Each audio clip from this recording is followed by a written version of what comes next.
Bismillahirrahmanirrahim. Assalamu alaikum students. Welcome back to the channel Sayyid Advis Alisha Foundation. And here is your tutor Tania Zohra with new video and new topic. So आज का हमारा topic है computer networks. Computer network basically क्या होता है कि अगर हम लोग अपनी डेली रूटीन पे थोड़ा सा फोकस करें तो हम लोग कंप्यूटर्स यूज़ करते हैं इंटरनेट ब्राउजिंग के लिए, ईमेल को रिसीव और सेंड करने के लिए, ठीक है। इसके अलावा गेम्स खेलने के लिए हम लोग यूज़ करते हैं, वीडियोस देखने के लिए, ऑनलाइन वीडियोस देखनी हो, म्यूज़िक डाउनलोड करना हो या कोर्सेज पढ़ने हो, इस तरह की डिफरेंट चीज़ें आ जाती हैं, ठीक है। तो जो भी हम लोग ये परफॉर्म कर रहे होते हैं ना, तो हमारा जो मेन कंप्यूटर होता है, ठीक है, जिसमें हम लोगों को ये सारी फैसिलिटीज़ मिल रही होती है, ये किसी ना किसी एक दूसरे कंप्यूटर के साथ लिंक होता है या कोई डिवाइस ऐसी होती है जिसके साथ ये लिंक होता है, तभी वो हम लोगों को फैसिलिटीज़ प्रोवाइड कर रहा होता है। वो कैसे? अगर आप लोग अपने घर में ही एक सिंपल से एग्जांपल देखो, तो हमारे सबके घरों में इंटरनेट डिवाइसेस लगी हुई हैं, ठीक है। उसके साथ हमारे लैपटॉप, कंप्यूटर, मोबाइल्स, हर चीज़ कनेक्टेड होती है और हम लोग तभी इंटरनेट को यूज़ कर सकते हैं जब हमारे पास वो इंटरनेट डिवाइस वर्क कर रही हो, ठीक है। उसके बगैर हमें वो फैसिलिटीज़ नहीं मिल सकती। तो यहाँ पे जो कंप्यूटर किसी के साथ कनेक्ट होता है वो किसी वायर के थ्रू भी हो सकता है, ठीक है, और वायरलेस भी हो सकता है, ठीक। हम लोग जैसे मर्जी इसको यूज़ कर सकते हैं। यहाँ पे आपको पिक्चर पे नज़र भी आ रहा होगा, ठीक है। लैपटॉप है, मोबाइल, टैब्स है और ये किसी ना किसी इंटरनेट डिवाइस से या किसी भी चीज़ से या इंटरनेट सर्वर से कनेक्टेड है, ठीक। इसको हम लोग थोड़ा डिटेल में पढ़ लेते हैं। और कंप्यूटर नेटवर्क में क्या होता है? नेटवर्क है, इसका मतलब यहाँ पे हमारे पास क्या होगा? मोर देन वन थिंग्स होंगी, ठीक है। तो अगर कंप्यूटर नेटवर्क है तो उसमें हमारे पास कंप्यूटर सिस्टम्स का हम लोगों ने ग्रुप लेना है, ठीक। एक तो कंप्यूटर सिस्टम का ग्रुप होगा, इसके अलावा हमारे पास क्या होगा? Computing hardware devices. हम लोगों ने कंप्यूटर्स तो ले लिए, ठीक है। हार्डवेयर डिवाइसेस क्या हो सकती है? अगर मेरा लैपटॉप है तो इसके साथ प्रिंटर कनेक्ट है, एक ऑफिस के अंदर की बात करें तो। और अगर आप यहाँ पे कोई कोर वर्कर बाद काम कर रहा है, ठीक है, उसके लैपटॉप के साथ कोई स्पीकर्स अटैच है या स्कैनर अटैच है, ठीक है, डिफरेंट है डिवाइसेस हो सकती है, हार्डवेयर डिवाइसेस हो सकती है। जब ये सारी लिंक करती हैं, एक दूसरे के साथ नेटवर्क बनाती है, तो वो हमारे पास क्या आ जाता है? कम्युनिकेशन नेटवर्क चैनल्स बन जाते हैं। वो फिर हमें क्या करते हैं? नेटवर्क फैसिलिटेट करता है, ठीक है। वो हमें ऐसी फैसिलिटीज़ प्रोवाइड करते हैं जिससे फिर हम लोग इंटरनेट ब्राउजिंग भी कर सकते हैं, ईमेल्स को सेंड और रिसीव भी कर सकते हैं, गेम्स भी खेल सकते हैं, वीडियोस वॉच कर सकते हैं, ठीक हो गया। फिर इसके बाद यहाँ पे एक और मेन वर्ड उन्होंने यूज़ किया हुआ कि वो हमें नेटवर्क फैसिलिटीज़ के अलावा एक और चीज़ प्रोवाइड करते हैं। वो क्या है? Resource sharing.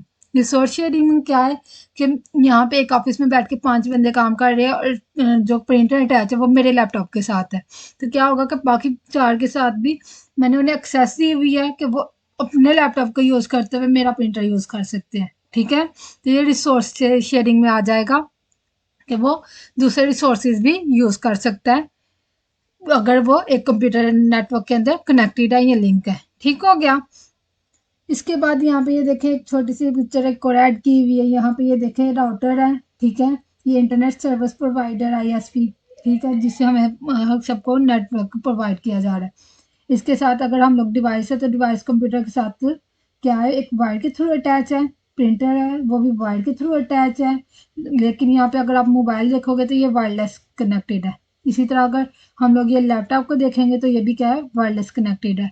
इस तरह की ये चीज़ें मिलके, कंप्यूटर सिस्टम मिलके, हार्डवेयर मिलके एक कंप्यूटर नेटवर्क बनाती हैं। अब हमारे पास आ जाती है need of computer network. Computer network बनाने की ज़रूरत ही क्यों पेश आई? ठीक। सबसे पहले फाइल शेयरिंग। पहले क्या होता था? आप लोगों ने सुना होगा फाइल बेस्ड सिस्टम्स होते थे। एक फाइल है उसको लेके एक ऑफिस में जाओ, अगर मेरी 2 ब्रांचेज है तो मैं कोई एक नोटिस भिजवाना चाह रही हूँ, ठीक है। तो वो क्या होता था कि एक फाइल है उसने लेके दूसरे ऑफिस में जाना है, दूसरे से तीसरे में जाना है, इस तरह का ये काम बहुत लेंथी और बहुत मुश्किल था। तो फिर इसने क्या किया? कंप्यूटर नेटवर्क ने हमारे पास ये चीज़ ईजी कर दी। Networking of computers help network user to share files, कि वो हम लोग अपने आपस में शेयर कर सकते हैं। इसकी एक और एग्जांपल है, जब भी आप लोगों के एग्जाम्स होते हैं, ठीक है, बोर्ड की तरफ से आपको डेट शीट अलॉट की जाती है। उसके लिए फिर आप लोगों को पहले ही ऑनलाइन आपके कंप्यूटर में घर बैठे मिल जाती है। उसके लिए आपको उसके ऑफिस में नहीं जाना पड़ता, ठीक। तो यही हम लोगों के पास कंप्यूटर नेटवर्क बनाने का फ़ायदा हो गया कि इसने कैसे हमें हेल्प आउट कर दिया कि हम लोग घर बैठे हुए एक दूसरे के साथ फाइल शेयरिंग कर सकते हैं। इसके बाद सेकंड रीज़न आ जाता है हार्डवेयर शेयरिंग। हार्डवेयर शेयरिंग में क्या होता है कि हम लोग, जैसे मैंने आपको बताया था कि एक ऑफिस है, ठीक है, उसमें हम लोग डिफरेंट हार्डवेयर्स को भी शेयर कर सकते हैं। इसकी वही एग्जांपल है, अगर एक लैपटॉप के साथ हमारे प्रिंटर अटैच है, एक के साथ स्कैनर है, तो हम लोग बाकियों को भी एक्सेस दे सकते हैं कि आप लोग भी ये सारी रिसोर्सेज हार्डवेयर यूज़ कर सकते हो और इसके यूज़ करते हुए अपने काम कर सकते हो। ठीक है, यहाँ पे पिक्चर में देखो तो यहाँ पे कंप्यूटर्स कितने ज़्यादा है। ठीक है, और हर एक सिर्फ एक मेन कंप्यूटर के साथ उन्होंने प्रिंटर अटैच किया हुआ है। बाकी सबको एक्सेस दे दी हुई है कि आप लोग क्या कर सकते हो, इस डिवाइस के थ्रू यहाँ पे प्रिंटर को यूज़ कर सकते हो और उसके अंदर यूज़ करते हुए अपने काम कर सकते हो। नेक्स्ट हमारे पास आ जाता है एप्लीकेशन शेयरिंग। एप्लीकेशन शेयरिंग में क्या है कि आप लोगों ने देखा होगा कि हम लोग मतलब कोई एक चीज़ है, ठीक है, एक सिंगल एप्लीकेशन है, ठीक, उसको यूज़ करने वाले मोर देन है, ठीक है, मोर देन वन है। यहाँ पे एक एटीएम की उन्होंने एग्जांपल दी हुई है कि अगर एटीएम मशीन है तो उसको यूज़ करने वाला मैं भी हो सकती हूँ, आप भी हो सकते हैं, कोई भी हो सकता है। ठीक है, एक एप्लीकेशन है मेन एटीएम, ठीक है, और उसको यूज़ करने वाले मल्टीपल यूजर्स हो सकते हैं। तो ये एक सिंपल सी एग्जांपल है। Applications can be shared over the network, it means more than one user may use the same application. जैसे अगर हम लोग एक गूगल को डाउनलोड कर रहे हैं, ठीक है, एक सिंगल गूगल एक एप्लीकेशन है, ठीक है, उसको यूज़ करने वाले हज़ारों में लोग हैं, ठीक है, उसके मोर देन वन यूज़र्स हैं, उसको जो मर्जी एक्सेस कर सकते हैं, जो मर्जी उसको यूज़ कर सकते हैं। कि एक सिंगल एप्लीकेशन को, एक दफ़ा की बनाई हुई चीज़ को क्या है कि मल्टीपल यूज़र्स यूज़ कर रहे हैं। नेक्स्ट हमारे पास आ जाता है शेयरिंग अ सिंगल नेटवर्क। यहाँ पे अब हमारे पास आ जाता है कि एक सिंगल नेटवर्क पे भी काम हो सकता है। क्यों उसने हेल्प आउट कर दिया? अब अगर ये ना होता कि मतलब सिंगल नेटवर्क ना होता तो फिर अगर हम लोग अपने घर में ही देख लें तो हमें हर रूम के लिए अलग अलग नेटवर्क लेना पड़ना था। तो ये हमें हेल्प आउट कर देता है कि मतलब कंप्यूटर नेटवर्क बनाने से हमें ये फ़ायदा हो गया कि हम लोग सिंगल नेटवर्क यूज़ कर सकते हैं। फिर वो हम लोग होम में हो या ऑफिस में हो, जहाँ पे भी हो, हम लोगों ने क्या करना है, उसको जहाँ मर्जी बैठ के जितने मर्जी लैपटॉप कंप्यूटर मोबाइल से अटैच करके उसको यूज़ कर सकते हैं, सिर्फ एक इंटरनेट डिवाइस को यूज़ करते हुए। ठीक हो गया।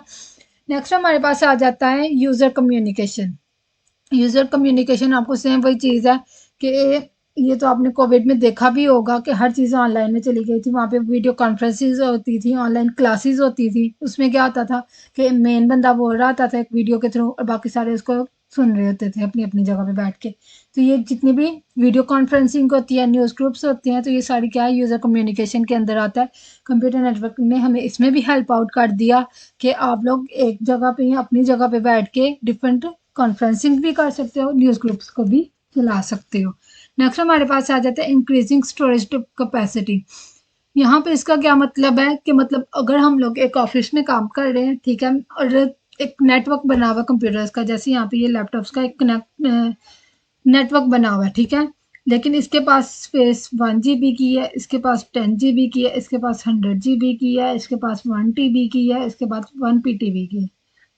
ठीक है, तो यहाँ पे क्या है कि इसकी स्पेस खत्म हुई तो ये क्या कर सकता है, ये इसकी स्पेस भी यूज़ कर सकता है। ठीक है, अगर इसकी स्पेस खत्म हो रही है तो ये इसकी स्पेस को भी यूज़ कर सकता है। ठीक है, इसके बाद यहाँ पे उन्होंने ये स्पेस के लिए वहाँ पे उन्होंने चीज़ें रखी हुई है कि आप लोग इसको एक्स्ट्रा मेमोरी या एक्सटर्नल हार्ड डिस्क कह लो या एक्सटर्नल डिवाइसेस रखी होती हैं कि जिसको आप लोग यूज़ करते हो, वे क्या कर सकते हो, किसी दूसरे का भी कंप्यूटर को यूज़ करते हो उसकी स्पेस यूज़ कर सकते हो।